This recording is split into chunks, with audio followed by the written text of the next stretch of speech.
Ya estamos con el primer invitado, me refiero a William Rosa, él es presidente de la Asociación de Magistrados Fiscales del Uruguay. Gracias por acompañarnos, William. Un gusto recibirte una vez más acá en el programa. No, un gusto para mí estar. Muchas gracias por la invitación. Bueno, me imagino que venías escuchando ahí detrás de cámara las opiniones de los televidentes. Qué miedo cuando empecé a opinar que estaba William del otro lado. William ahí del otro lado, escuchando todo.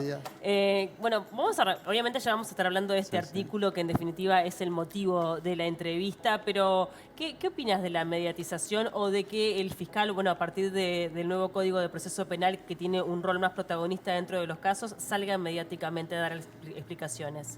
Hay dos explicaciones claras respecto de un cambio. Primero es un cambio en el sistema. ¿Por qué los casos penales están en la centralidad del día a día de los noticieros, que antes sucedía mucho con la información policial?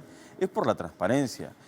Lo que sucedía antes estaba plasmado en expedientes a los que no tenía acceso ni la prensa y a veces no tenía acceso ni siquiera el abogado defensor de la persona que estaba imputada o que estaba procesada, se decía en aquel momento, ¿no? Por una cuestión de mucha reserva en cuanto a las actuaciones que tenía que ver más con una cuestión que sucedía en los papeles. Hoy día todo esto está en una carpeta fiscal, a lo que tiene acceso desde el primer momento el abogado defensor, el abogado de la víctima. Eso hace que la información esté presente, sea transparente, la prensa pueda acceder, entonces eso se mediatiza. Ahí viene el rol de la prensa y los fiscales. En un primer momento, los fiscales puestos a la palestra pública en el nuevo código, en el 90% de los casos, lo que no quisieron fue aparecer. Pero empezó a haber el requerimiento de parte de los medios de comunicación, de los periodistas, a los fiscales de que den explicación. Y ya existieron algunas recomendaciones respecto de si usted no dice algo, o sea, algo a la prensa, lo va a decir otra persona.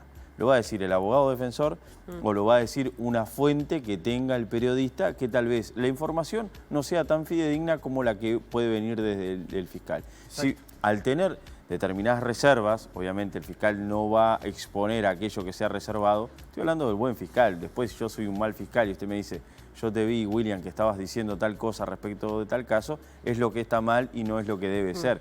Pero el buen fiscal puede ir dando determinadas explicaciones de lo que sucede con el caso sin brindar información respecto de lo medular de ese caso. De esa forma el periodista obtiene algo para informar. Nos dicen muchas veces, colegas de ustedes, dame algo que pueda decir hoy que tengo el informativo, que tengo que dar determinada noticia, y ese es el intercambio. Obviamente, por una cuestión de necesidad, el fiscal sale a la palestra pública. Ustedes han visto que algunos de mis colegas no quieren aparecer nunca. Hay fiscales a los que no se le conoce la cara, que muchas veces recurren a Javier Benech, que es el encargado de la comunicación de la Fiscalía. Y bueno, hay otros fiscales que sí, que prefieren, bueno, que se sienten. También nosotros en esto de comunicar y de convencer, es el rol que estamos asumiendo ahora con la litigación. Tenemos que convencer a un juez de que nosotros tenemos que cumplen puertas adentro. Entonces la comunicación ha empezado a surtir más efecto de parte del fiscal hacia la opinión pública. En eso es ensayo y error a veces. Eso te iba a preguntar, ¿cómo se viene dando? Porque en realidad es un rol nuevo que tienen los fiscales. Esto que tú señalabas, mucha gente no quiere, de repente por la situación en sí, porque si no va a salir el abogado defensor públicamente y puede llegar a generar como determinada tendencia, al menos a nivel del público. ¿Cómo viene pasando esto? Porque también se han equivocado, capaz, a tu entender, ¿no? Claro. Lo que no puede hacer el fiscal es anteponer una instancia que tiene que ser judicial. Lo que no debe existir es un juicio paralelo que se dé en los medios de comunicación. Lo que el proceso debe ocurrir en la Fiscalía, en la Policía, en la Fiscalía y en el Juzgado. Después de esas instancias, si es importante comunicar algo, ahí sí. Por eso la instancia por ejemplo, el otro día que ocurrió una formalización y una imputación respecto del caso que ustedes estaban señalando, la fiscal lo hace después de que ocurre la instancia. Después de que declaran las víctimas, la fiscal dice, vinieron y declararon las víctimas. Después de que ocurrió la imputación, la fiscal declara sobre algo que ya ocurrió. Lo que no puede hacer es antedatarse, es decir, yo mañana voy a ir a decir que tengo esta tal y cual prueba. Porque lo primordial es lo que sucede en el juzgado. Y qué importante cuando la comunicación empieza a ser sobre lo fundamental. El otro día yo veía que se dieron dos instancias. Primero se comunicó la imputación y después se comunicó la medida cautelar de prisión Claro. preventiva. Y eso es fundamental que la gente comprenda que cuando alguien ingresa a prisión por una medida cautelar de prisión preventiva, no es por el hecho que se le imputa, sino por riesgos procesales que Claro. existan. Exacto. Entonces, dividir, perfecto, la fiscal dijo, había tantos elementos, hay elementos de convicción suficientes, se le imputó. Pero por otro lado, esta persona que debería esperar el juicio en su casa, porque le rige el principio de inocencia, es necesario, la Fiscalía entiende necesario que espere el juicio en la cárcel Por determinadas porque cosas. hay determinados riesgos, se puede frustrar pruebas, puede haber peligro de fuga, que lo explicará y lo va a rebatir la defensa y lo va a resolver un juez. Claro. No, pero la verdad que creo que desde que cambió el CPP hasta ahora ha sido un aprendizaje para todos los, Totalmente. para todos los periodistas, medios de prensa y tanto escritos como radiales como televisivos. Creo que ha sido todos un aprendizaje de qué es la imputación, de qué es la prisión preventiva. La gente decía, bueno, pero ya está cerrado el tema. ¿Qué es lo que Y pasaba? Lo que pasaba antes, la noticia fue procesado con prisión y esa prisión lo quedaba en el imaginario colectivo como lo permanente, Sí, lo como la definitivo. resolución del caso. Exacto. Y hoy podemos tener un caso en el que haya una imputación y una medida preventiva. cautelar de prisión preventiva y que esa prisión preventiva después ya no sea necesaria porque el riesgo de frustración de prueba ya no exista y que eventualmente la persona que fue imputada sea sobreseída o sea absuelta. Sobreseída porque el fiscal dice, hice toda la investigación, tenía elementos, pero hoy para ir a juicio, digo, no tengo los elementos para decir, esta persona lo hizo, ¿tá? O el juez, después de que se da el juicio, dice, escuché a la prueba de la Fiscalía, escuché la prueba de la defensa y no estoy convencido de que esta persona cometió estos hechos, entonces lo absuelvo. Entonces, la prisión preventiva que sufrió la persona no tenía nada que ver con su culpabilidad. Claro. Eso es lo fundamental que la gente lo tenga presente. William, para hablar también un poco por lo que te convocamos, que está vinculado con este artículo de la rendición de cuentas que fue aprobado en Senado, que está a la espera de ser aprobado en diputados y que, bueno, afecta a los fiscales, en este caso fiscales de corte y fiscales penales en un principio, que se les imposibilitaría trabajar durante un periodo de tiempo para evitar determinados beneficios o influencias que puedan llegar a tener por su pasado laboral. Bien, sí. Una cosa previa que a mí sigue sorprendiéndome cómo a veces se le consulta a personas que son especialistas en derechos y no manifiestan una indignación o una sorpresa o una contrariedad respecto de que un artículo como este se haya discutido en una ley de rendición de cuentas primero, pero que era un artículo que no venía en el proyecto del Poder Ejecutivo, que no fue tratado en diputados, que cuando nosotros comparecimos a la Comisión de Senadores no estaba el artículo, en 5 días lo presentaron, lo votaron y lo aprobaron, y ahora el diputado seguramente lo apruebe por una cuestión de lo que sucede habitualmente. Entonces, en 5 días, en una temporalidad récord, me parece, se decreta una inhibición de determinados funcionarios públicos en una ley de rendición de cuentas y, sin embargo, en la misma ley de rendición de cuentas, con todo ese tiempo de tratamiento, jamás se pensó en darle recursos a la Fiscalía, una Fiscalía debilitada porque desde que se aprobó el nuevo código, desde que empezó a funcionar, los recursos no son lo suficientes. Una Fiscalía que sus funcionarios, los fiscales, están reclamando inequidades que tienen que ver con la equiparación entre adjuntos y adscriptos, la equiparación entre fiscales y jueces, que fue votada por el Parlamento, le aprobó un aumento a los jueces el año pasado, sabiendo que los fiscales están equiparados, no se lo aprobó a los fiscales. Este año reconoció ese error, pero no lo subsanó. Entonces, cuando usted tiene ese cóctel en donde, por un lado, los recursos no aparecen y, por otro lado, en 5 días aparece una inhibición, el panorama, la conclusión a la que llegamos nosotros humildemente es que hay un contexto evidente de hostigamiento hacia la Fiscalía y hacia los fiscales. ¿Pero con qué propósito? El propósito creo que es que la mirada que tiene determinada parte del sistema político respecto de la Fiscalía es esto que lo han dicho permanentemente. Hay una Fiscalía sesgada, hay una Fiscalía que está determinada respecto de una animosidad.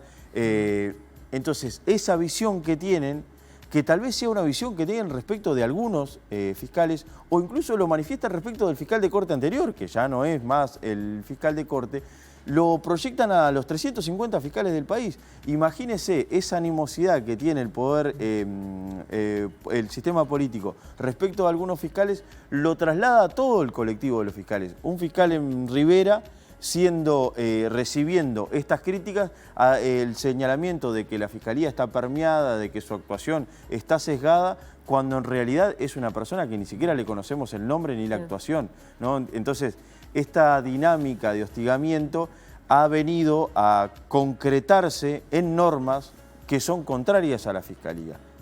¿Y cómo toman, bueno, las declaraciones públicas que ha hecho, por ejemplo, el ministro del Interior? Bueno, en algunas ocasiones el ministro del Interior ha tenido actitudes que tienen que ver respecto a contrario a lo que es la Fiscalía, a una visión, pero no es propio de este ministro del Interior. Nosotros tenemos que recordar que en el año 2018 también el ministro del Interior, Eduardo Bonomi, se manifestaba respecto de... Es como que, al menos el humilde razonamiento que hago, ¿no? Es en momentos que algunas cosas fallan y no se pueden explicar, hay que buscar un responsable.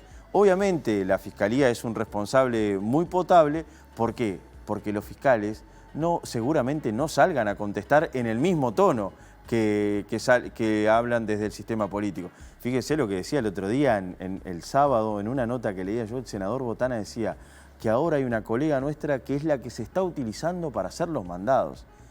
Fíjense esa acusación gruesa y gravísima que se hace desde un senador de la República. Imagínese que ningún fiscal va a salir, ni yo que soy el representante, el presidente de la Asociación de Fiscales, voy a salir a contestar en ese tono. Obviamente va a ser, mi contestación siempre va a ser desde lo jurídico y ellos lo hacen desde lo político. Entonces, aprovechan esta situación de que no van a tener una respuesta a esa misma altura, como tal vez la respuesta que reciben cuando se dan chisporroteos entre actores del sistema político, lo aprovechan para proyectar esas culpas hacia la Fiscalía. William, hablabas de 350 magistrados, fiscales. ¿Está contemplado que son fiscales letrados penales y ex fiscales de corte, o son todos los fiscales esos los que podrían llegar a ser afectados por esta ley? Lo peor de las normas que son aprobadas con textos a las apuradas es que tienen absolutos defectos legislativos.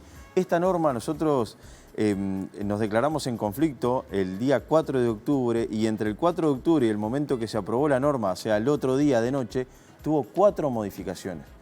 Primero fue por 5 años, después por 3, después por 1 año, después por un subsidio que nosotros no queremos. Yo, como funcionario público, accedí a este cargo de fiscal por concurso, nadie me regaló nada respecto de ser fiscal, y después de acceder a ese cargo voy a trabajar en la Fiscalía el tiempo que entienda correspondiente, y después, si voy a dejar la Fiscalía, yo no quiero ningún subsidio de parte del Estado. Yo quiero salir a trabajar de lo que es mi profesión, que es la profesión de abogado para la cual estudié. No existen razones respecto de los fiscales para inhibirlos en cuanto a toda la materia penal. Hay una cuestión ética, que es, yo trabajo en la Fiscalía de Flagrancia de tercer turno. Es imposible concebir que yo después de salir de la Fiscalía pueda tener tan siquiera una defensa, un caso, en la Fiscalía de Flagrancia de tercer turno. Pero el tema es que eso se da, como tú decís, ¿no? A decisión de cada uno. Hoy por hoy podría ser, ¿no? Hoy es un tema ético. Hoy yendo a los ejemplos, no tenemos ningún ex fiscal que trabaje como fiscal, como abogado en lo penal. Entonces, ejemplos no tenemos. Lo que sí... perdón, ¿a nivel penal? A nivel penal. Lo que yo digo es... Jorge Díaz no está trabajando... No, Jorge Díaz no era fiscal penal, era el fiscal de corte. Era juez y después fue fiscal de corte. Una cuestión que también nosotros lo hemos reclamado. Si quieren designar un fiscal de corte, designen a un fiscal de carrera y no van a tener a veces estas ideas de, bueno, lo que pasa que es un fiscal, el fiscal de corte puede estar permeado por lógicas políticas. ¿Qué lógica política partidaria va a estar permeando a un fiscal de carrera que hace 30 años que trabaja en la Fiscalía y no puede hacer ninguna actividad política? Ahora, ¿Díaz está recibiendo algún beneficio por el cargo que tuvo anteriormente? Me gusta esta pregunta porque también infiere una lógica. Primero, la lógica que se desprende de acá, y son acusaciones hasta que, declaraciones que han hecho inclusive colegas, abogados, ¿no? Sí. Bueno, Es que la asociación que un fiscal- de fiscales, iba a decir, de abogados penalistas. están El diciendo que presidente hay- ha Bueno, dicho- Fagundes lo dijo acá. Juan que hay Fagundes fiscales dijo- hoy Claro. actuando que favorecen a un abogado particular. Si tienen esa información, les pido por favor a estos abogados que lo denuncien. Y a quien tenga esta información que la denuncie, porque un fiscal en actividad no puede favorecer a ningún abogado, ya sea su amigo.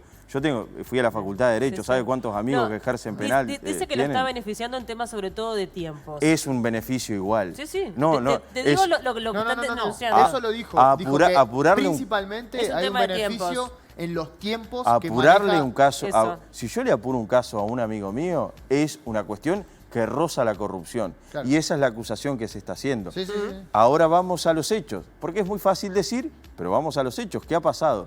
Yo veía el otro día una sentencia de segunda instancia en donde al doctor Díaz, en una solicitud que hizo de presentación de prueba por parte de la víctima, se le dijo que no en segunda instancia. Lo que pasó fue que el doctor Díaz lo pretendió presentar ante el fiscal actuante le dijo no.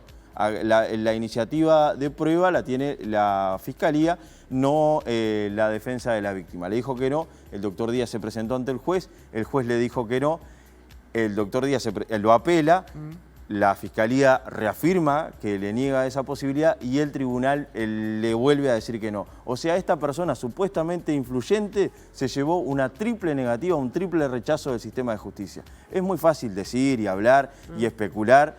Lo que pasa es que las especulaciones terminan generando el descrédito de determinadas instituciones. Y es muy grave generar el descrédito en la Fiscalía. Si alguien tiene prueba de que hay fiscales que actúan mal, que los denuncien y ojalá que esos fiscales sean apartados. Porque el descrédito en la Fiscalía genera que, imaginemos, una Fiscalía debilitada en cuanto a la infraestructura y los recursos, una Fiscalía sometida al descrédito público por parte de actores políticos y determinados actores de relevancia. El día de mañana hay un caso de corrupción, hay un caso de crimen organizado. Imaginen quién se va a poder aprovechar de la debilidad Sí, de la sí, Fiscalía por el descreimiento que tiene. William, nos estamos quedando sin tiempo, pero quiero preguntarte qué van a hacer, bro. Esto probablemente se apruebe. Nosotros vamos a tratar el día de mañana, vamos a hacer una concentración en el Palacio Legislativo para tratar de que en la última oportunidad el sistema político recapacite y, por un lado, se saque este artículo de la inhibición. Si lo quieren discutir, en donde se debe discutir lógicamente es una comisión de Constitución y Códigos, como se discuten usualmente estas normas, y no en 5 días en una ley de rendición de cuentas. Ahora bien, si esto se termina aprobando, obviamente acá hay 3 juicios claros o 3 acciones judiciales que van a iniciar los fiscales. La acción de inconstitucionalidad de esta ley porque se restringe el derecho a trabajar cuando la Constitución lo reconoce. Reconocido incluso por parlamentarios. El diputado Eduardo Luz lo manifestó que esta era una norma inconstitucional. Después, la acción judicial por la equiparación entre los adjuntos y los adscriptos. Una situación de la realidad, lo vamos a llevar a juicio para decir esto es lo que pasa. Y la acción judicial por la equiparación entre los fiscales y los jueces que no ha sido contemplado. Esto en lo interno. Ahora bien, en el tema del hostigamiento nosotros vamos a recurrir al ámbito internacional. Vamos a tratar de llegar a la Comisión Interamericana de Derechos Humanos para mostrar qué es lo que está pasando en el Uruguay con respecto a la Fiscalía y los fiscales. Si un día se acusa a los fiscales de hacer mandados, se acusa a los fiscales de estar sesgados, de tener animosidad respecto de estar protegiendo a determinado sector político. Si un día se presenta una norma para criminalizar la acción de los fiscales, ya sean que imputen, ya sean que archiven, lo van a criminalizar. Lo presentó Cabildo Abierto el proyecto del delito de prevaricato para fiscales. O sea que, todo bueno, este contexto da un estado de situación que nos hace la necesidad de recurrir al ámbito internacional, porque evidentemente todos los llamados a la reflexión que nosotros hemos hecho humildemente no han calado y los episodios se siguen sucediendo. Se había planteado en un momento la suspensión de allanamientos. No, en absoluto. Esto no. quiero que la gente lo tenga absolutamente claro. Hoy vine sin camisa porque es el primer día, después de 8 días de estar de turno en que no estoy trabajando, el día de hoy que es feriado. los fiscales siguen trabajando en la urgencia, en los allanamientos, órdenes Eso está de detención. descartado 100%. Eso está absolutamente... Los abogados no están perjudicados en el acceso a la carpeta, que no digan cosas que no son.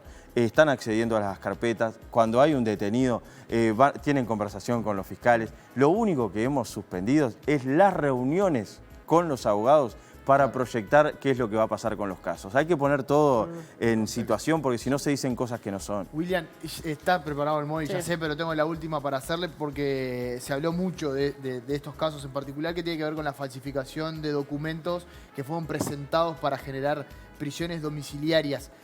La Fiscalía, los magistrados, la asociación, ¿cómo analiza toda esa situación que se generó y que se está revisando a nivel del Poder Judicial con muchos de los jueces? Bueno, lo que hizo la Fiscalía en ese momento, todos lo escucharon, es pedir que estas personas siguieran en prisión porque estaban dados los fundamentos para que siguieran en prisión. Ahora bien, digo porque esto a veces es muy fácil camisetear y decir la Fiscalía hizo todo bien, la responsabilidad está en otro lado. Craso error sería seguir esa actitud. Lo que nosotros entendemos es que esto demuestra que el crimen organizado, hay determinados delincuentes con determinado poder adquisitivo que van a tratar de hacer todo lo posible para evadirse de la justicia. Entonces lo que nosotros tenemos que hacer como institucionalidad, como Estado, es ver que esas dinámicas están ocurriendo y tratar de proteger a todas nuestras instituciones, a la policía, a la fiscalía, al Poder Judicial, para que estas cosas no pasen, porque el crimen organizado ha pasado en toda la región, se va a valer de todas las maneras posibles para permear todas estas instituciones. No sorprende.